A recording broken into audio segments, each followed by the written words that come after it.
आगे बढ़ते हैं, बात अब उस इजलास की करते हैं जिस पर पूरी दुनिया की नज़रें हैं। शंघाई ताउन तंजीम का इजलास इस वक्त चीन में जारी है, जहां पर वज़ीर-ए-आज़म नरेंद्र मोदी की मुलाकात जो है वो चीन के सदर शी जिनपिंग से हुई है और इस मुलाकात में कई अहम मामलों पर तबादला ख्याल हुआ है।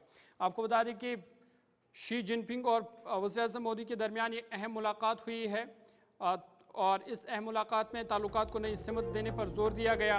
भारत और चीन का दोस्त बनना दुरुस्त फैसला है, ये शी जिनपिंग की तरफ से कहा गया। वहीं वज़ीर-ए-आज़म नरेंद्र मोदी ने कहा कि बेहतर ताल्लुकात को आगे बढ़ाएंगे।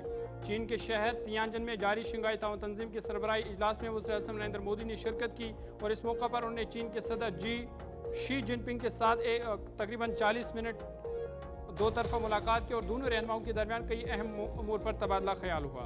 वज़ीर-ए-आज़म मोदी ने अपने इब्तिदाई कलिमात में कहा कि पिछले साल काज़ान में होने वाली नतीजा खेज मुलाकात के बाद दोनों ममालिक के दरमियान मुस्बत तब्दीलियाँ सामने आई है। उन्होंने कहा कि सरहदों पर अमन और इस्तेकाम कायम है और इंतज़ामी मामलात पर इत्तेफाक राय भी हुआ है। वज़ीर-ए-आज़म ने इस बात पर जोर दिया कि भारत और चीन के दरमियान ताउन से न सिर्फ 2.8 अरब आवाम को फ़ायदा पहुँचेगा बल्कि ये पूरी इंसानियत के लिए भी सूदमंद साबित होगा। उन्होंने कहा कि ताल्लुकात को बाहमी एतमाद, एहतराम और हसासियत की बुनियाद पर आगे बढ़ाने के लिए पुरज़म है।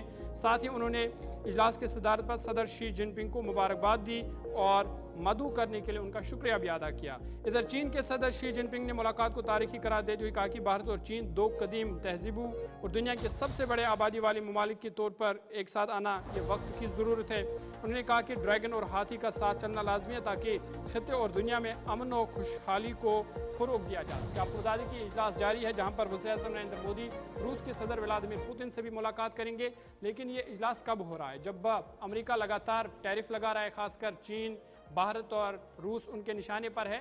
लेकिन ऐसे में इन तीन मुल्कों का एक साथ एक स्टेज पर होना ये कहीं ना कहीं अमेरिका के लिए परेशानी का सबब है।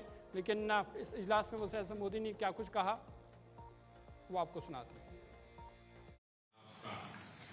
हृदय से आभार व्यक्त करता हूं।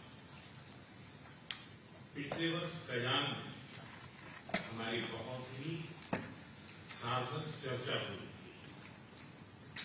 हमारे संबंधों को एक सकारात्मक दिशा मिली। सीमा पर डिसएंगेजमेंट के बाद शांति और स्थिरता का माहौल बना हुआ है। हमारे स्पेशल रिप्रेजेंटेटिव्स